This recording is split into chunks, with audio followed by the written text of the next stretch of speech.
What's going on, guys? This is the DeFi Crypto Alliance show where we're doing our best to be the bridge between our fellow real estate investors and entrepreneurs and the cryptocurrency world, where we feel like that is the biggest opportunity over the next few years. And it's not even close. So, welcome. We're pumped to have you guys on. Corey, take it away. Absolutely. What's going on, my fellow Hexicans? We are on this wealth creation journey with you guys, where we're going to bring all your friends and family along for this ride, where we're going to use real estate as that wealth creation tool and use crypto as the wealth creation tool and use real estate as that wealth preservation tool. I'm back out here in Puerto Rico, and now I'm pretty much here for the rest of the year, although I'll be going back to the States a couple of different times for some different events. But man, it's super exciting to be back out here. The weather is beautiful, and I'm just humbled and blessed to be here. Absolutely. This weekend was fun. The Highest of Stakes documentary came out. If you didn't see it, it sounds like there may be some showtimes this week in select locations, so you can go and check that out. It was all over the United States. It sounds like there will be showings in Europe as well, and so I figure we'd give our takes on the Highest of Stakes documentary, what we thought about it, what we liked, what we didn't. And kind of head that direction. So, Corey, let's start with you. What were your what were your thoughts, and why did you think them? I didn't like it, man. It wasn't for me. It didn't really. It didn't meet almost any of my expectations, except for the production was done really well, like the the videography and the music and all that part. That was good. It did not take me. Now, obviously, I'm not a no-coiner, and I'm coming from a perspective that I'm pretty heavily invested in the ecosystem. So that could be part of the problem. But I did not feel like I went on a journey of emotions like I do in a lot of movies, where I expected to go on this journey where I fell in love with the ecosystem or the Hexican community. Maybe felt like it was a scam in the beginning, and then it twisted over to where I understand what the community was about. It didn't drive that sense of just community like kind of the GameStop movie does. It didn't do anything for me, really, man. And the only thing one other thing I liked about it is at the end, they did a little bit of a teaser for Pulse Chain, but they didn't go nearly in it enough and try to show what some of the potential or possibilities are. I don't know, man. I just feel like they dropped the ball in so many places. And then what happened to certain interviews or clips? Remember the Richard Hart and Eric Wall interview that they did back maybe a year ago? That was done for the movie. The only reason why I saw that interview is because somebody had bootlegged it on their phone onto YouTube, but it was done for the movie and it was never in the movie. Rackham wasn't in there, but I didn't expect Rackham to be in there. I'm sure he's kind of sold his bags, or I don't know if he's where he's at and what he's doing. But I don't know, man. It was a big disappointment for me. Obviously, I'm not a no-coiner, so it's hard for me to go, okay, from a no-coiner perspective, how did that make me feel? Did it make me want to look more into Hex? Did it make me want to look more into Richard Hart and Pulse Chain? I'm not sure. It's hard, but I left the movie theater feeling a lot more bearish than bullish when I was in. I felt very negative when I left the theater, very negative, and I didn't like that. And I don't know how we're going to have the result of bringing eyeballs to the ecosystem when the movie engages a very negative feeling into you. So that was my thoughts, man. And so I don't know. No, I think that's fair. And in fact, I kind of had I had a little bit different take, but similar. There's certainly similar feelings. And we were speculating at the end of the movie. In fact, let me go ahead and I'll share my screen. We're speculating at the end of the movie, and I was like, man, I feel like there was content released where they showed little snippets, but those people weren't in the movie. Literally, the only segment in the whole movie that Rackham was in there was him getting in his Lamborghini. It was 3 seconds. And if I'm not mistaken, when they were sharing snippets, like there were snippets of him and RG3 walking along the beach and like talking and doing some different things. And so I was like, man, I wonder if there were other people that revoked permissions to be in the movie. And so the directors were kind of left with potentially some holes that, you know, that they had to fill. And the person they had the most content of was RG3. So they made it a story really about him. Like there was as much RG3 content as there was Richard Hart. And I'm with you. I think that was a big disservice. We want to express our opinions on RG3. That's neither here nor there. But I felt like it was such a concentrated view of one person and how he got his buddy to take a real significant amount of money, $100,000 of house money at the top. And buy the top. And that was like that's what the storyline largely was, and I was kind of disappointed in that. I don't really have a problem with that because we've all done it. And I feel like that's how you earn your stripes in this space. I think everyone needs to come in at one point in time or another and buy the top to figure out how this space works. That's crypto as a whole, though, not Hex specific. And Right. that part bothered me a little bit, that they didn't really dive into how cycles work, and he was a new investor learning to play the game. They could have spun it in so many different ways where they made it look like it was at the fault of a bad asset, Hex. Agreed. And that's what bothered me. And it had nothing to do with Hex whatsoever. And yeah, man, it is what it is, man. And so it was interesting because I posted my review on Twitter, and the highest stakes guys commented. I thought that was really, and this was odd to me. They said, to clarify your question, nobody revoked their permissions. We told the strongest story with all of the material available.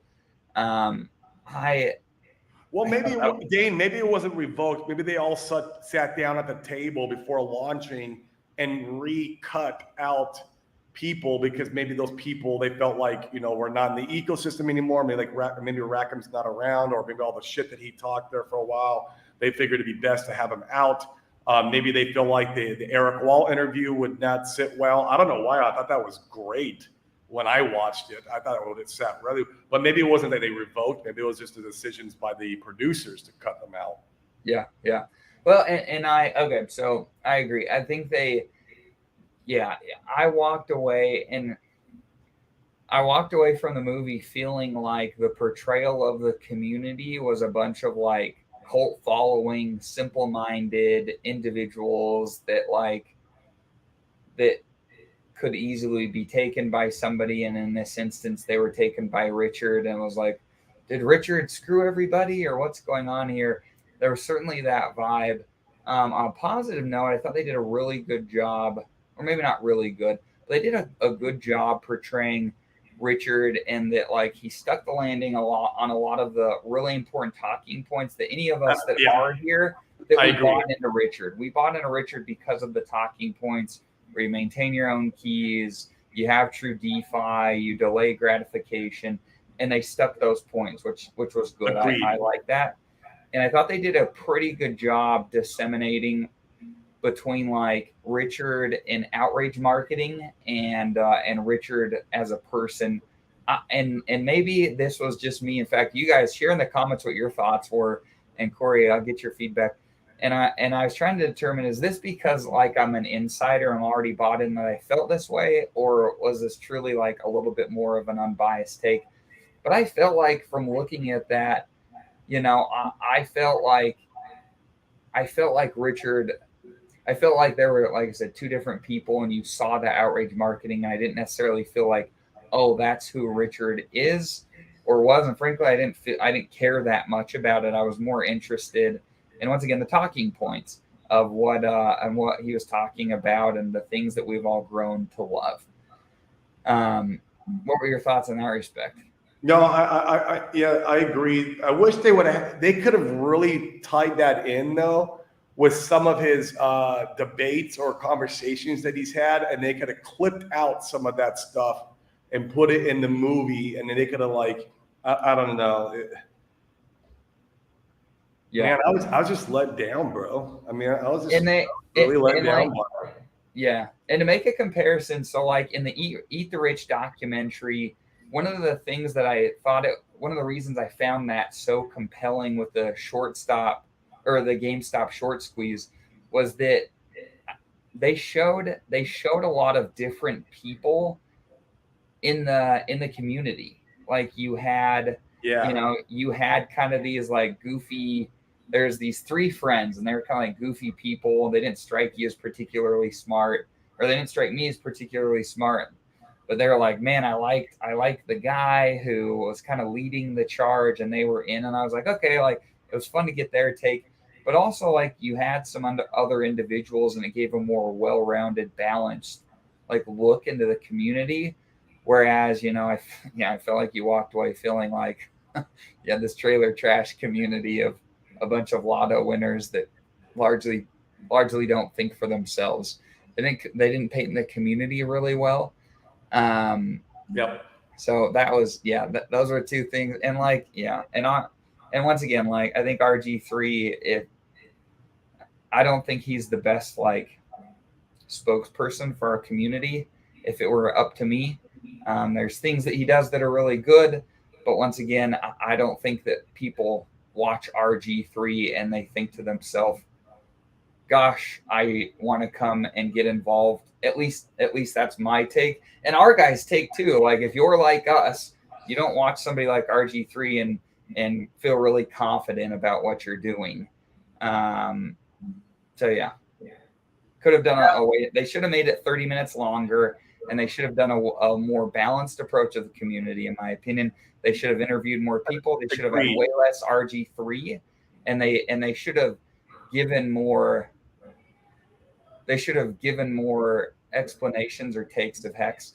One of the other things I really liked about the documentary, I really liked the part where they had Clay from Nomics in there. Me too.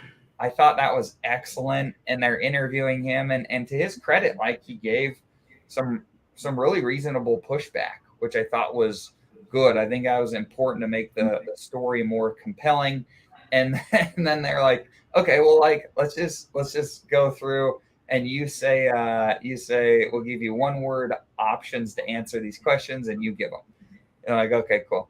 So I said, Hex, scam, not a scam. And this whole thing, he's like begrudgingly giving these answers. He's like, not a scam. Richard Hart, scammer, not a scammer. Not a scammer. and he even mentioned like he's a Hexican. Yeah, he said that he owned. I mean, he essentially that he owned some. He didn't identify as a Hexican, right? But he said he owned some. And therein lies a lot of the problem, in my opinion. He talked about some of the tribalism and toxicity from the community, and it's such a way that he wants to own, apparently, he wants to own some Hex, but he doesn't want to be identified as a Hexican. And I think it's a really important movement for all of us to have better branding, to have, to be more inclusive, to have some more sophistication in the ecosystem. And one of the things that I was really pleased to see from some of the tweets and things coming out was the dude that what was his name? The guy that was like the biggest. There he is, Lamont Black. He was the He was the biggest like what's the word? He was the one that had the biggest. He's the most scrutiny of Hex and Richard Hart. And he tweeted, this was on August 6th. He said, shout out to the Hexagon community. I've really enjoyed the dialogue here. Even though I'm a skeptic on the documentary, people have been very supportive of my role in the film. Thank you. Hey, that's like, you wouldn't have that a year ago. Like, I think it's cool to be able to see that. You're starting to see a shift in the community in that respect. Some interesting comments here. Yeah, Axis is here. What's up, Axis? He says he didn't like it either, but no coiners liked it. And but did it take a no coiner through the set of emotions and the ride that they should have gone on? Like, I don't know if it did that. Just because they might have liked the movie, at the end of the movie, did they want to go, oh man, let me go look up this Hex thing and Richard Hart thing and see if it's something I would, that they'd have more curiosity about? I'm thinking no. See, I felt differently. Like I felt not as much curiosity as I would have hoped for, but certainly enough that I was like, you know what, I think I'd go poke around a little bit, and the hope would be, in my opinion, is that like, you ended up in places where you could get a feel for the community and see what we're really about instead of like. But why not add a little bit of that feel in there towards the end of the movie? No, I agree. It should have been 30 minutes longer. And I just don't know. Like they took you through the motion of here's a scam. Oh, by the way, this guy bought the top because of RG3. Oh, here's Paul's Chain, movie over. What? That's literally how I felt. Like I left out of there feeling way more bearish than I did bullish. I don't know. You didn't. I mean, they showed some of the winners. You had like Kareem, where his portfolio was worth like. I've never been impressed by Kareem, dude. But I mean, okay. But also like yours. I know. So if you're watching, you don't know anything about Kareem, you don't know anything about RG3. Like there were some of the winners. I was like, wow. Like I was trying to say, if I was a no coiner and I had no idea what's going on, to me, the take that I had is I was like, okay, they showed Richard. I felt like there was a pretty good balance where I was like, what is this guy really about? And then you had some people that were winners. When Kareem took his phone out and it's like showing the staker app, $10 million. Like that was pretty compelling, I felt like. But then right after that scene, they talked about Lamont was like, hey, it's just like when you go to the fix and flip shows, which we know this. And when they put, who do they put on stage? Well, they put on stage the guys who are making, there's only a select few who make all the money and the rest are not making crap. And they related it back to what me and you are familiar with, which was kind of cool. I was like, shit. I'm like, no, but the reason why that is, though, in the fix and flip shows is because those are the guys who put the work in. There's some guys who are going to put the work in and go out there and have the drive, and those are the ones that are successful. And it's just true. 95% of people are not going to put the work in. They want to buy in and sit on their laurels and get rich. Like that's what they think they're going to get, and it's just not that way. And so that's why you see it that in those events. But crypto, man, I don't know. So yeah. That's the one thing that I wish they would have done very differently. I thought it was like pretty compelling where it's like, hey, here's this very like outlandish individual leading this charge. They did a pretty good job of showing his talking points. They showed some of the winners, and then they're like, but is this like a flipping conference where very few people are actual winners? Yes. And then they showed RG3 with his buddy buying the top, and then they're like hoping that things are going to be all right. I wish they would have, like I said, added 30 minutes and then showed, some of the other community members, ideally some people that maybe are a little bit, and I'm biased. Like I like seeing sophistication in places where I'm interested in putting my money. If you and I felt like the RH community was a bunch of trailer park people, like, and that was it, that was the extent of it. And no offense to trailer park people, if that's you, it's cool. We're not here saying that's good nor bad, but we're looking for diversity. We're looking for people that that's why we like somebody like Buck so much, where he's done things in traditional finance. He thinks in ways that, that you tend to make money if you think in those ways. It's important to have those types of people leading the charge, because Corey and I, we're just not interested without people like that. Not to say we're perfect. We don't know we certainly don't know everything. We've had some really big wins. We've had some really big losses. But to have people that we're onboarding, we've onboarded millions of dollars at this point, and we want to continue doing the same thing.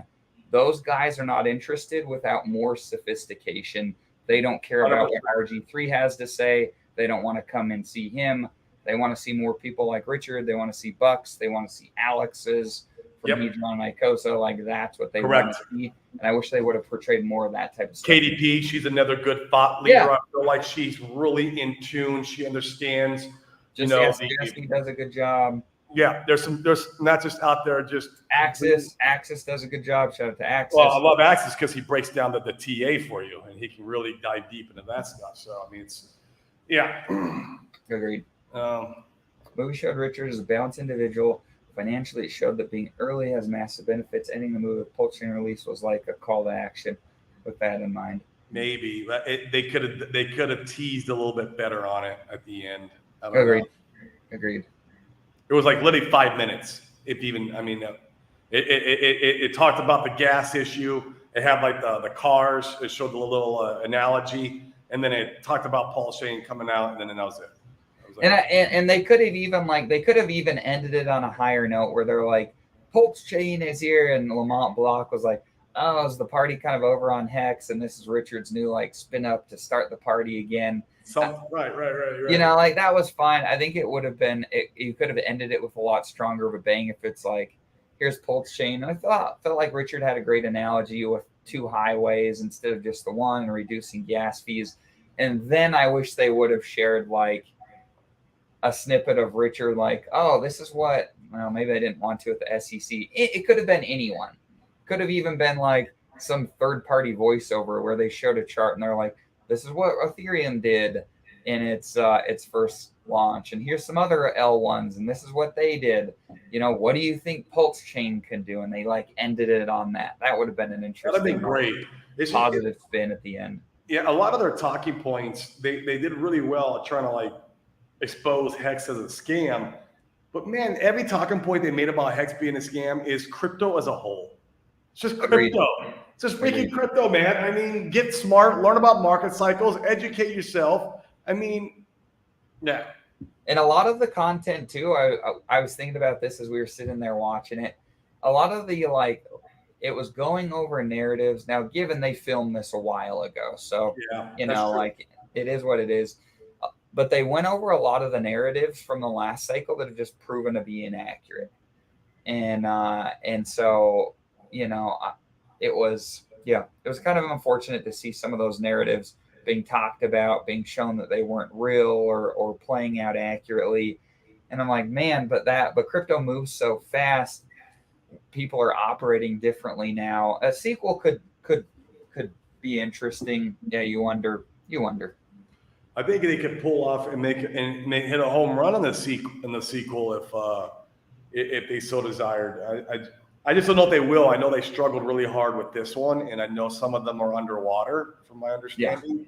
Yeah. I don't know the full details and intricacies of all this, or if they're making money, or maybe if it goes to Netflix. I don't know, but like if it's a loss, I don't see a sequel coming out. You know, if it's and to your credit, like why does nobody want to pick it up? I mean, it sounds like those platforms are saying that they don't feel like it was as compelling a movie as, you know, as they would like to see. I don't know. I'm just speculating, but there's something to be said about that. If it was super compelling, are you telling me that someone wouldn't have picked it up at this point? I don't know. I don't know.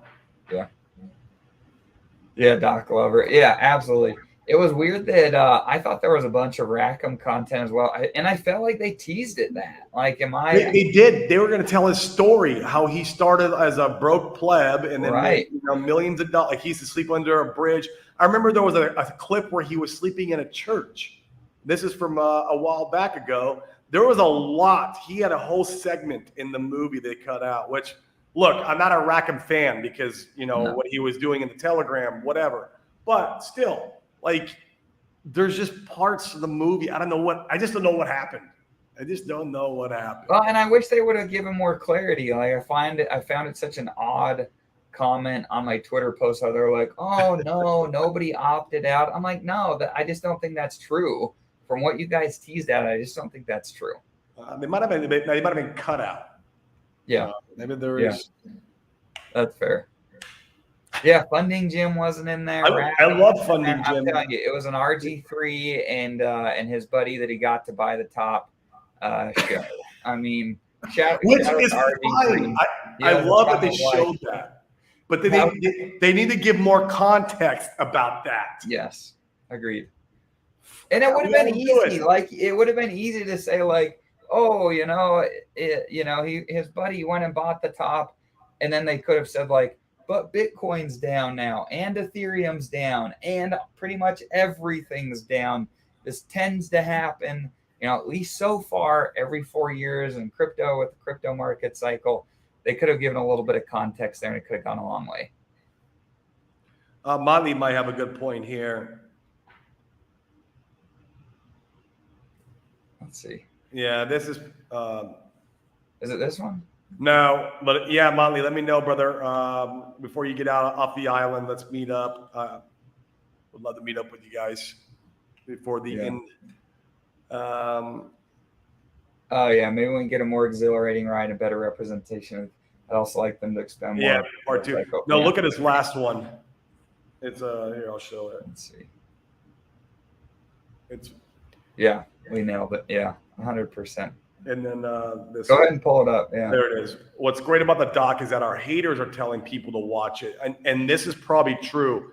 Because I could see this all over Twitter, which is absolutely brilliant. All it needs is to get eyeballs on at least curious people. Okay, so there's some weight to this, Motley. I agree with you. I feel like.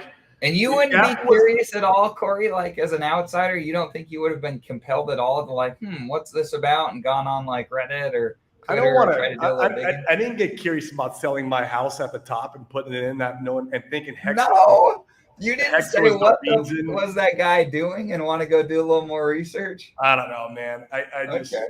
That's fair. That's a fair take. Motley has a good point here. And so maybe if I look at it in this perspective, it could do something like this. Yeah, it could.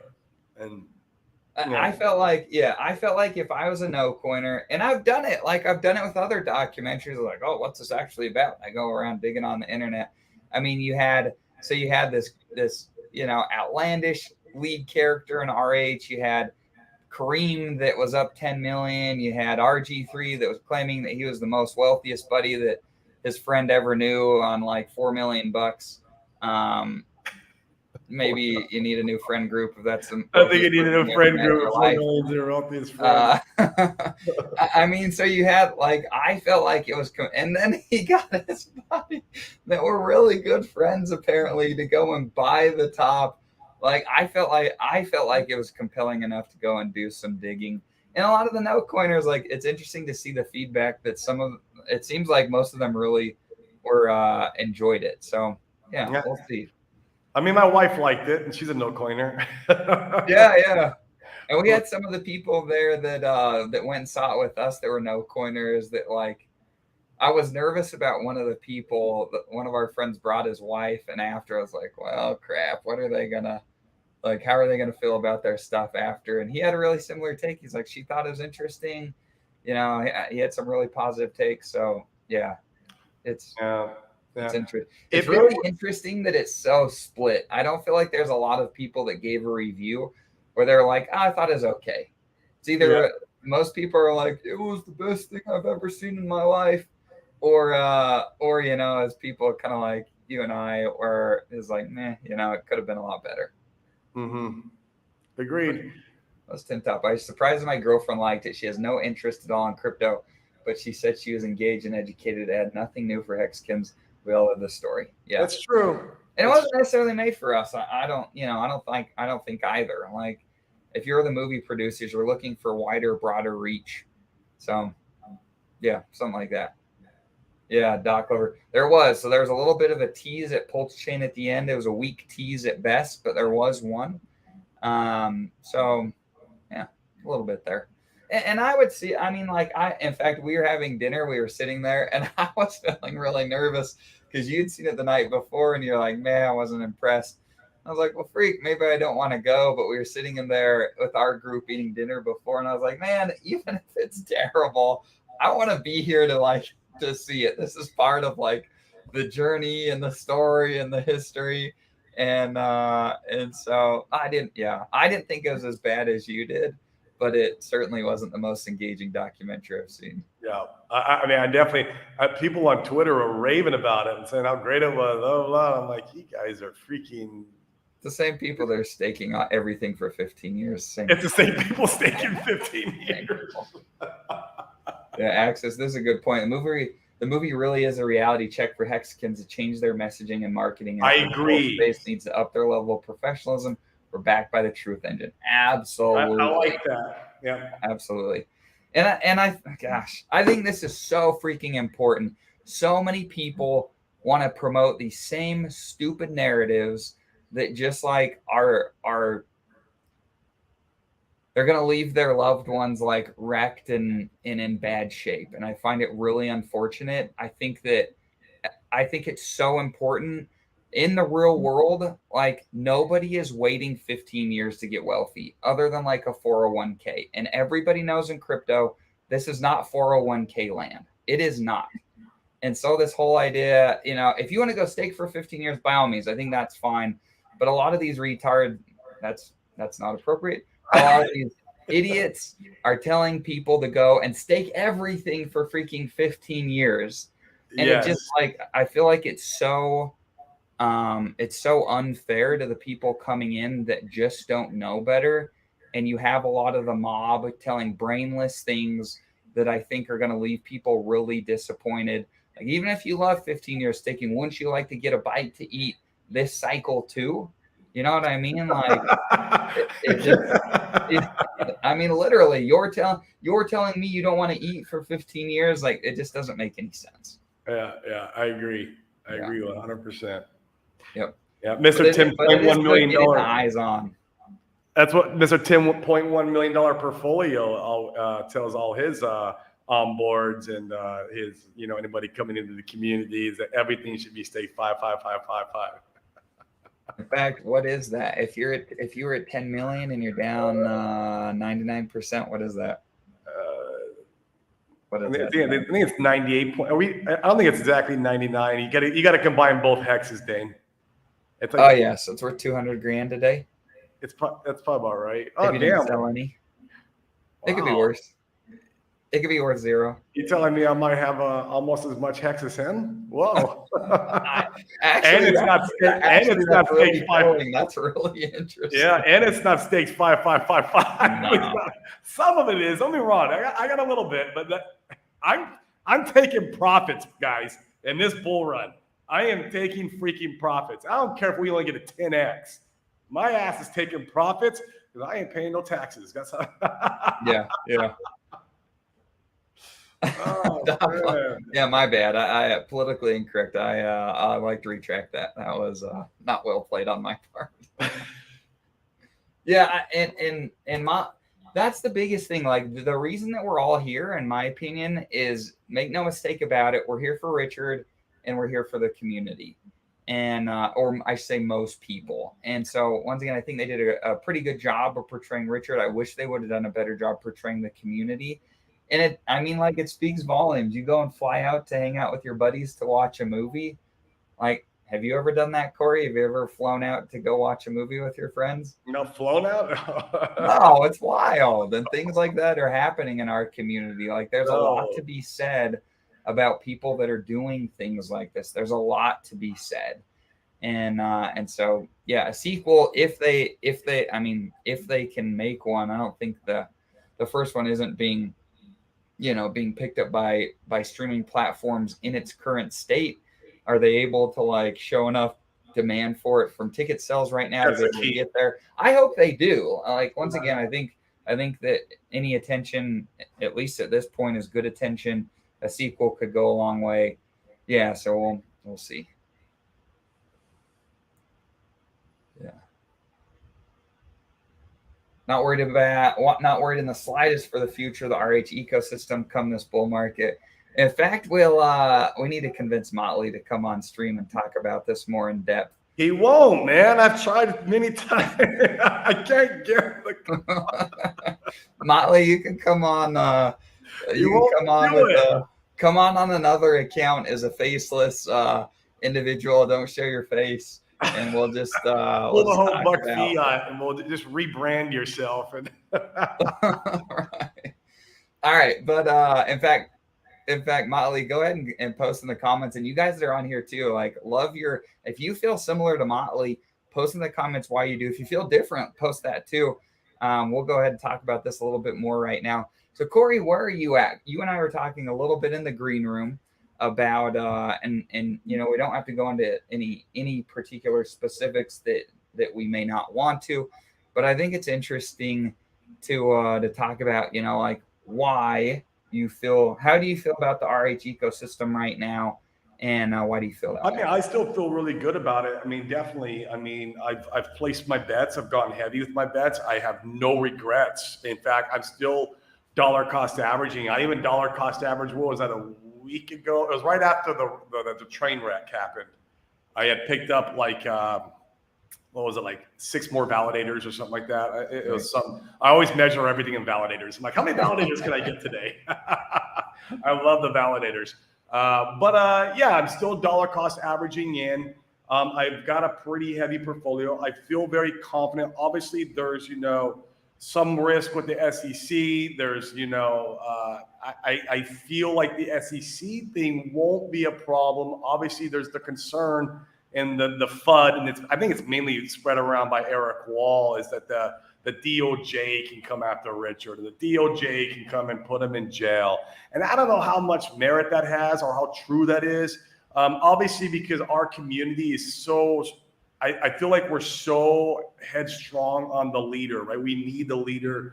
For the most part, not all of us, but a lot of people in the community need Richard to basically guide them the way. And if the DOJ were to get in the way and he were to actually go to jail, I don't know, man. That would leave me in a very uncertain standpoint, or I would not know what would happen with the community, because I do feel like the leadership is needed for most of the people, and that would concern me.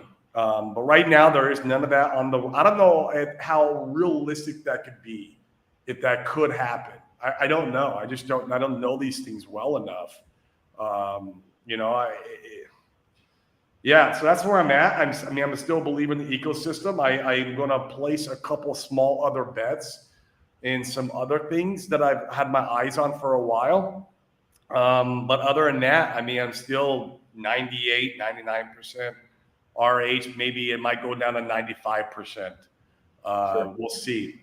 And then I will gauge my risk. What would my risk? I'll do a risk assessment, continuously as we're moving along this journey. And, if I feel like the probabilities are getting higher where a DOJ case could happen, then maybe I would offset some risk. I don't know. I just don't know I don't know enough about it, man. And then, we know enough people, Dane. I wonder if we could probe around and find a good attorney or a good, somebody who knows the law as far as securities go, and as far as criminal law that are attached to this type of, I'm sure if we probed around enough, we could find an attorney to give us some insight. Because I don't feel because all of the attorneys we've gotten, this is stupid. This is absolutely retarded. All the attorneys we've gotten to look at anything is Bitcoin maxi attorneys. Why are we getting Bitcoin maxi attorneys to look at our stuff? All they're doing is going on there and fudding. And of course they're going to say everything. They're Bitcoin maxis. We need somebody who's, non-biased to look at our stuff and tell us what their assessment is on the risk. So it's yeah. But do you think an attorney is a person to state that? Attorneys are good at reading documents and putting things together like that, but I don't. But some attorneys do have a good understanding of the law. They can give you probabilities, right? They have an understanding of the law. Do you think there's an attorney out there that can give you probabilities and say, if Richard gets indicted with the DOJ case, then it'll reflect this way on the price chart? Not the price. Because that's what we're here for. They could give you the probability that he will be indicted, or the DOJ will. Oh, I see what you mean. They can give you probability if the DOJ went after him. Do they have a very solid foundation? As far as a case against him. There's things like that. They can't give you shit on a price chart, and nobody can. And so all these BTC maxis that I'm seeing on Twitter, they're like, oh no, it's dead. It's really and that's. It's frustrating. It's really, really frustrating to see, our community is the only place they're going to is these BTC maxis. There's we got to find other people. Yeah. And I don't know how much, to end with some hopium. I have another ecosystem, another crypto ecosystem that I've been involved in for the last couple of years. I was super early to it. and I crushed it. I made a ton of freaking money from that ecosystem, and I made it because I've been pulling my money out. I've been taking profits, and so I've been, man, I might have 4x'd my money over the last couple of years. In fact, it's been very lucrative. It's been good. That ecosystem was just hit by the SEC last week, and they were also pulled into the SEC web of lies, which is such a freaking mess. If we're looking at something like Pulse Chain right now, from where we were at before the SEC news to where we're at right now, we're down about 44%. The flagship tokens in this other ecosystem I've been involved in are down 60% and 74%. They have not had a strong bounce. That doesn't mean that they couldn't or won't, but we've seen a really strong bounce in some of the Pulse Chain ecosystem stuff, some of the RH stuff.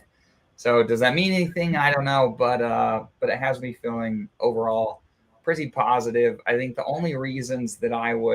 main reason that I'd be looking to diversify out real heavily would be if all the builders were leaving. If people like Buck and Alex and Power City. That would be bearish. Now we're going and building on some other chain. That would be bearish. Very bearish. It's time to go. It's those guys that I know those guys make me sleep good at night. Like, I know I'm still in the right place at the right time because of those guys. RH spearheaded this whole thing. Those guys are taking the bulls by the horn now, while RH is missing in action and carrying us along. Now, I hope RH can come into the picture again one day and help bring us along the finish line, and that could be a probability. But if not, these guys are doing a fucking great job. Great job. I cannot stress that enough, and I am so happy that they're doing. Man, that is my confidence at night when I'm sleeping. Is those guys. Right. Motley says, convince that Dixon Piper guy. Yeah, we'll have to get Dixon on. I might be able to. He said he'd come on. He hasn't come on yet. We'll have to get him on. I need to text Dixon that I'm back. I think Dixon's here on the island too. I need to text him, let him know I'm back, and maybe we can have lunch with him too. And so, poverty, lifestyle, and PR is terrible. Please, no one come to the island. It's so amazing here, dude. We're gonna go to the beach later. There's this little like, it's not private, but it's like a little hidden beach out here by Dorado, man. It is, dude. It is like out of a movies. Like white sand, crystal clear water. The wakes are out. They're all, they're way out there. So like they're very mild. The water's very temperament. I mean, it's so gorgeous, dude. You can see 100 feet in the water. It's warm. Like, dude, it's right. It's great out here, dude. It's great. Last question before we pop off. Would you use this as an onboarding tool, the documentary for no coiners? What are your thoughts on that? Man, what? No, I don't think so. Yeah, wouldn't be. I don't see how I would send this. There needs to be a part 2 where I could send this and it would scream scam, and then the part 2 would scream, oh, but you got scammed into millions and millions of dollars. I don't know. There has to be it's not complete for me to send an onboard to. I think the reason that you could is like people that know you. I think they would watch the documentary and say, so what are you doing here, Corey? Like, what's going on? You're like, well, so now that you've seen that, let me explain to you the reasons why this makes a ton of sense. Yeah. And I think that's probably how you'd have to use it. I'll tell you what I like the most, and Motley said it best, is that it will be good for all the haters to go see the movie and send their friends to the movie, and it will bring a small percentage of those guys eyeballs into the ecosystem where they'll dig a little deeper. Yep. So that resonated with me. That's about it. And the best marketing are big green candles. So if you can have the SEC FUD, you can have the documentary. I mean, and it's the whole, like, to be sold on a product or a service, you oftentimes need to see it or be touched like 7 times before you make a decision to be able to go. Marketing. Yeah. Yeah. And do something. So this is one of those touch points, and I wouldn't be surprised at all if there were a number of people that went and saw it, and it stuck in their brain, so that at some point in this next bull run, when the charts, theoretically, if the charts, we don't give financial advice here, but theoretically, if there are nice big green candles, it could cue that. Oh yeah, I went and saw a documentary about this. I wonder if it's something to look into now. Yep. Yep. Yeah, I can agree with that. And I think Sami even said is like with the whole onboarding thing, he says we need 2 months of green candles, and then you can send a documentary to anybody for onboarding. Oh, that's actually an interesting point. Yeah. That's interesting. Huh. Yep. 2 months green candles, and then boom, the documentary will do its job after that. Yeah. So yeah, we'll see. But we're here for it. We're still, like I said, still excited. The main thing in my head is like all of the third-party builders that are building things that did big sacrifice amounts. They're still here. They're still building. I think we'll see a nice little DeFi late summer, early August here in Pulse Chain over the next 30, 60, 90 days. That'll be a lot of fun to see. And then we'll kind of work from there. We're still, think about it, we're still 8 to 9 months from the next halving, and so that doesn't mean a lot of time. We absolutely could see lower pricing from here. There's a lot to be said about dollar cost averaging, keeping money on the side to be able to catch some of those dips. And so figure out your own strategy, think for yourself, figure out how you want to play your hand. Oh,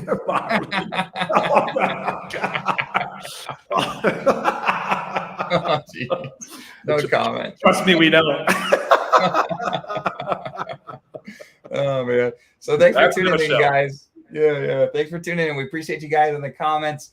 We've got a number of you here, and we've learned a lot from a number of you here. Motley, Axis, Crypto Sloth. If I'm forgetting anybody, I apologize, but we really appreciate you guys tuning in. We're here to pump our bags. The people we're onboarding are more sophisticated people that I promise you want to be around. They're the people that you'd be interested in building relationships with. And so the likes and the subscribes, those are our target demographic. Those are the people that we know. Help us grow the channel so we can pump everybody's bags. And with that, you guys have a great day. See you guys.